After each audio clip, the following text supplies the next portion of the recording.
귀하의 국가안보 구독 서비스가 만료되었습니다. 지금 결제하지 않으면 날아오는 핵미사일을 요격할 수 없습니다. 지금 여러분의 스마트폰 화면에 이런 알림이 뜬다면 어떨까요? 넷플릭스 구독이 끊겨서 영화를 못 보는 것과는 차원이 다른 문제입니다. 결제 버튼을 누르지 않는 순간 우리의 생명과 재산을 지켜주던 거대한 방패가 사라진다는 뜻이니까요. 이 끔찍한 상상이 머지않은 미래의 현실이 될지도 모릅니다. 2025년 5월 재집권에 성공한 도널드 트럼프 미국 대통령이 전 세계를 향해 던진 폭탄 선언, 바로 골든돔 프로젝트입니다. 많은 이들이 이를 단순히 이스라엘 아이언돔의 미국 확장판 정도로 생각했습니다. 하지만 오산입니다. 이것은 단순한 미사일 방어 체계가 아닙니다. 트럼프가 설계한 21세기 역사상 가장 거대한 비즈니스 모델이자 전 세계 동맹국들을 주식회사 미국이라는 플랫폼에 영원히 가둬버릴 강력한 족쇄입니다. 오늘은 트럼프가 그리고 있는 큰 그림, 안보의 넷플릭스와 골든돔의 실체와 그 이면에 숨겨진 냉혹한 경제 논리를 파헤쳐 보겠습니다.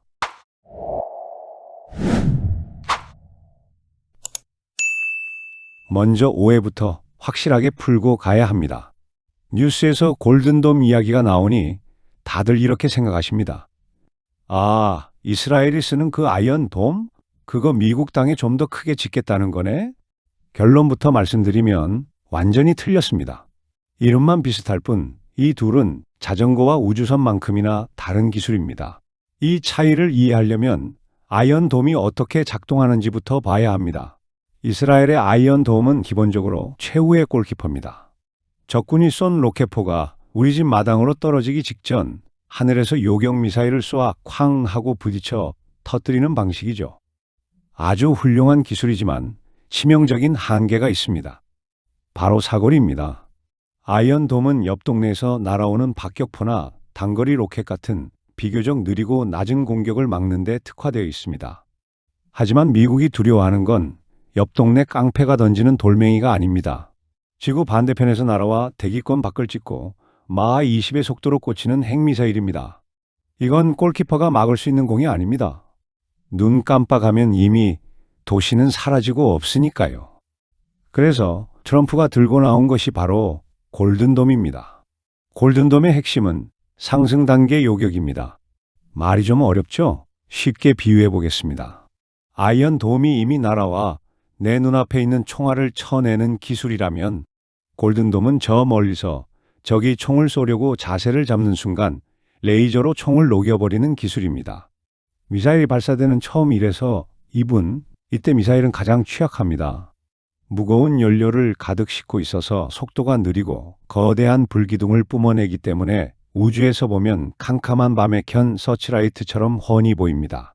게다가 연료통이 꽉 차 있어서 아주 작은 충격만 줘도 스스로 폭발해버리는 거대한 날아다니는 가스통 상태죠.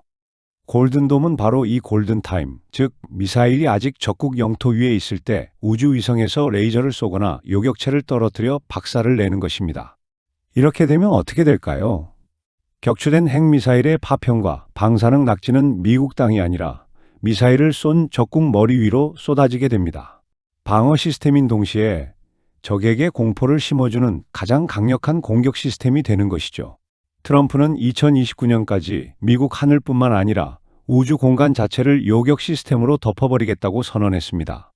땅에 있는 포대가 아니라 우주에 떠 있는 수천 개의 위성이 적을 감시하고 타격하는 SF 영화 같은 세상.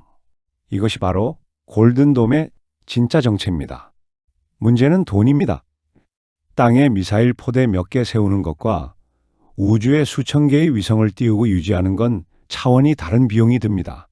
최소 수천조 원이 들어가는 이 미친 프로젝트. 도대체 트럼프는 무슨 배짱으로 이걸 지금 하겠다고 나선 걸까요?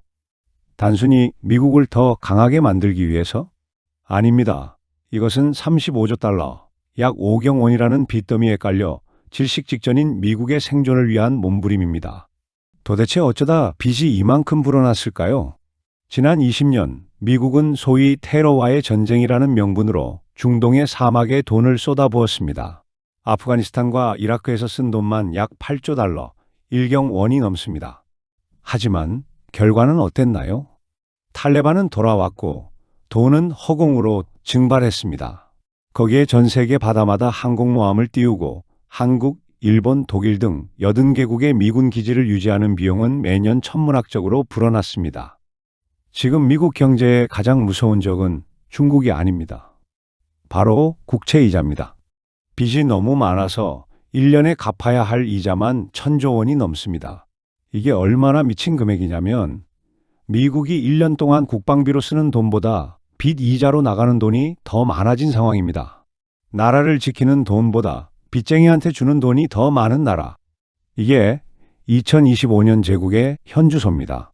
상황이 이렇다 보니 트럼프와 미국의 전략가들은 결단을 내린 겁니다. 더 이상 피 흘리고 돈 쓰는 지상의 세계 경찰 노릇은 못한다. 폐업이다. 그래서 나온 것이 바로 주식회사 미국 모델입니다. 이제 안보는 의무가 아니라 철저한 비즈니스입니다. 땅에서 군인을 빼는 대신 우주에서 압도적인 기술로 통제하겠다는 것. 그리고 그 비용은 철저하게 수익자 부담 원칙으로 돌리겠다는 겁니다. 시계는 2026년 중간선거를 향해 가고 있고 트럼프는 전 세계를 상대로 관세 전쟁을 벌이고 있습니다. 한국, 일본, 유럽이 관세 20% 맞으면 우리 경제 다 죽는다고 아우성칠 때 트럼프는 아주 은밀하고도 거절하기 힘든 빅딜을 제안할 겁니다. 좋아, 너희 자동차 관세 면제해 줄게. 대신 조건이 있다. 골든돔 구독 서비스에 가입해. 이게 무슨 뜻일까요? 개별 국가가 비효율적으로 각자 무기를 개발하지 말고 미국이 우주에 깔아놓은 완벽한 방어막에 접속할 아이디를 돈 주고 사라는 겁니다. 마치 넷플릭스를 구독하듯 매년 안보 구독료, 즉 분담금을 내라는 거죠. 여기에 더해 동맹국의 국부펀드와 연기금을 가져와서 이 프로젝트에 직접 투자하게 만듭니다. 결국 트럼프의 계산서는 완벽합니다. 허무하게 증발하는 전쟁 비용 대신 동맹국의 투자금으로 최첨단 자산을 짓고 매년 들어오는 구독료로 빚 이자를 갚고 국방비를 아끼고 유권자들에게는 내 협상력으로 남의 돈을 뜯어내 미국 하늘을 공짜로 지켰다고 자랑하는 것. 이것이 바로 벼랑 끝에 몰린 미국이 설계한 골든돔 비즈니스의 진짜 정체입니다. 하지만 여전히 의문은 남습니다. 미국 국방부 일 처리 느린 거 알잖아. 저 수천 개의 위성을 언제 다 띄워?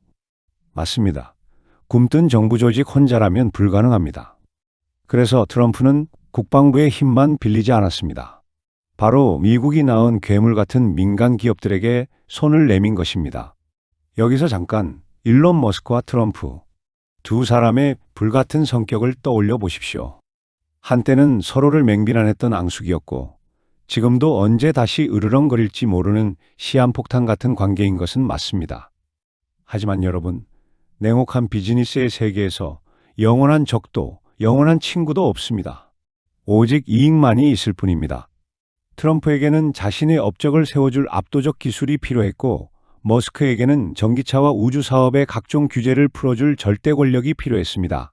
설령 두 사람이 개인적으로 사이가 틀어진다 한들 이미 2조 7천억 원짜리 기밀위성 계약서에는 도장이 찍혔습니다. 국가는 민간의 기술을 샀고 민간은 국가의 예산을 삼켰습니다. 이 위험한 거래는 두 사람의 기분과 상관없이 이미 거대하게 돌아가기 시작했습니다. 그 결과 스페이스X는 재사용 로켓 스타쉽을 이용해 택배 보내듯 저렴하고 빠르게 수천 개의 위성을 우주로 쏘아 올립니다. 이 위성들은 밀렛이라 불리는 군사 통신망을 구축하여 지구상 개미 한 마리의 움직임까지 실시간으로 추적합니다. 신경망이 깔렸다면 뇌가 필요하죠? 여기서 등장하는 것이 팔란티어입니다. 전 세계에서 동시다발적으로 날아오는 수만 개의 미사일 궤적을 0.1초 만에 분석해 무엇이 진짜 핵탄두인지 가려내는 역할은 민간 기업의 초고도 AI가 담당합니다. 골든돔의 진정한 공포는 여기에 있습니다. 국가의 압도적 권력과 민간 기업의 초격차 기술이 결합했다는 점입니다. 미국 정부 혼자서는 꿈만 꾸던 일을 자국 테크 기업들의 기술력으로 현실 가능한 비즈니스로 만들어버린 것입니다. 우리는 기술도 있고 로켓도 있고 AI도 있다. 너희는 결제만 해라. 트럼프가 자신만만하게 구독료를 요구할 수 있는 배경에는 이러한 적과의 동침을 통해서라도 완성해낸 압도적인 기술적 독점이 깔려 있습니다. 자, 이제 판은 깔렸습니다. 미국은 압도적인 기술을 손에 쥐었고 동맹국들은 돈을 낼 준비를 해야 합니다. 하지만 다른 나라들도 바보는 아닙니다. 자기 나라의 국방을 남의 손에 100% 맡기는 것이 곧 주권 포기와 다름없다는 것을 누구보다 잘 아니까요. 그래서 미국은 한 번에 강요하지 않습니다. 거부할 수 없는 3단계 락인 전략으로 마치 가랑비에 옷 젖듯 우리를 서서히 올가맬 것입니다. 가장 먼저 내미는 손길은 달콤한 연동입니다. 너희가 쓰던 미사일 시스템 그대로 써라. 대신 우리 위성 정보랑 연결만 해라. 북한이 미사일 쏘려는 징후 10초 먼저 알려주겠다. 0.1초가 급한 현대전에서 이 달콤한 정보 공유 제안을 거절할 명분은 없습니다. 그렇게 각국의 군사 신경망이 미군 시스템에 물리적으로 연결되기 시작합니다. 그 다음 단계는 효율성의 함정입니다. 몇 년 뒤 미국은 경제 논리를 들이댑니다. 자체 레이더 유지비 비싸지 않나? 스페이스X 위성을 쓰면 비용이 10분의 1이다. 골든돔 요격 미사일도 대량 생산해서 훨씬 싸다. 예산을 아끼려는 정치인들은 가성비가 좋다며 이 제안을 덥석 받아들입니다. 그 사이 자국의 독자적인 국방기술과 방산 생태계는 일감이 없어 서서히 고사합니다. 스스로 무기를 만들 능력을 잃어버리는 거죠. 그리고 마지막 단계, 강제 업데이트와 배제입니다. 어느 날 골든돔 시스템이 차세대 버전으로 업그레이드 됩니다. 보안 규격이 바뀌어서 너희가 쓰던 구형 장비와는 호환이 안 된다.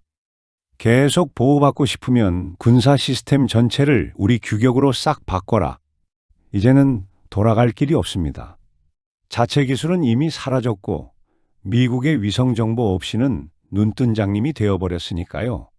마치 아이폰 생태계에 한번 들어오면 워치, 패드, 맥북까지 다 사야 하고 빠져나갈 수 없듯 우리는 미국의 안보 생태계에 완벽하게 갇혀버리는 것입니다. 이 시스템의 위력은 단순히 방어에만 있지 않습니다. 스타링크보다 훨씬 촘촘하게 깔린 감시망은 지구상 어디서 미사일이 발사되든 트럭 한 대가 어디로 움직이든 실시간으로 들여다봅니다. 숨을 곳은 없습니다. 중국 역시 가만히 있지 않습니다. 하늘을 뺏기면 끝장이라는 것을 누구보다 잘 알기 때문입니다. 2025년 9월 홍콩 언론 보도에 따르면 중국 역시 미국의 골든돔에 대항하는 전 지구적 미사일 방어 시스템 개발에 박차를 가하고 있습니다. 이제 세계의 하늘은 두 개의 거대한 돔으로 나뉩니다. 미국 골든돔과 중국의 붉은 방패. 어정쩡한 중립의 시대는 끝났습니다. 미국은 전 세계에 살벌한 양자태기를 강요할 것입니다. 우리 위성을 쓸 것인가, 쟤네 위성을 쓸 것인가. 미국 편에 서지 않는다면 적성국으로 간주하고 시스템 접속을 차단하겠다는 협박이 현실이 됩니다. 전 세계의 통신, 금융, 군사 정보가 흐르는 우주 고속도로가 두 갈래로 찢어지는 것입니다. 이제 우리의 현실, 대한민국의 이야기로 돌아옵니다. 우리는 현무 미사일, KF-21 전투기 등 세계 수준의 타격 자산을 보유하고 있습니다. 주먹은 맵습니다. 하지만 우리에겐 뼈아픈 약점이 있습니다. 바로 눈입니다. 북한의 미사일 도발 징후를 가장 먼저 포착하고 막아주는 정보 자산은 여전히 혈맹인 미국의 힘에 절대적으로 의존하고 있는 게 현실입니다. 트럼프의 골든돔은 분명 매력적인 제안입니다. 갈수록 고도화되는 북한의 핵 위협 앞에서 미국이 제공하는 우주 방어망만큼 든든하고 확실한 보험은 지구상에 없으니까요. 미국 중심의 안보 생태계에 들어가는 것은 어쩌면 선택이 아니라 생존을 위한 필수 조건일지도 모릅니다. 다만 우리가 기억해야 할 것은 하나입니다. 이제 안보는 혈맹의 의리가 아니 철저한 비즈니스가 되었다는 점입니다. 트럼프의 청구서는 곧 날아옵니다. 최고의 방패를 줄 테니 정당한 값을 치러라. 그 값은 단순한 돈일 수도 있고 우리 기업의 기술일 수도 있고 때로는 중국과의 관계 설정일 수도 있습니다. 우리는 이제 감상적인 기대를 버려야 합니다. 미국이 알아서 지켜줄 것이라는 안일함도 무조건적인 반미 감정도 도움이 되지 않습니다. 이 거대한 주식회사 미국의 파트너로서 우리는 단순히 끌려가는 고객이 될 것인가? 아니면 우리의 기술과 지정학적 가치를 레버리지 삼아 협상하는 주주가 될 것인가? 확실한 건 하나입니다. 세상에 공짜 점심은 없고 공짜 안보도 없다. 이 냉혹한 계산대 앞에서 대한민국은 과연 어떤 협상 카드를 꺼내 들어야 할까요? 여러분의 생각은 어떠십니까? 댓글로 여러분의 지혜를 모아주세요. 지금까지 시사 한 모금이었습니다. 영상이 유익하셨다면 구독과 좋아요 부탁드립니다. 감사합니다.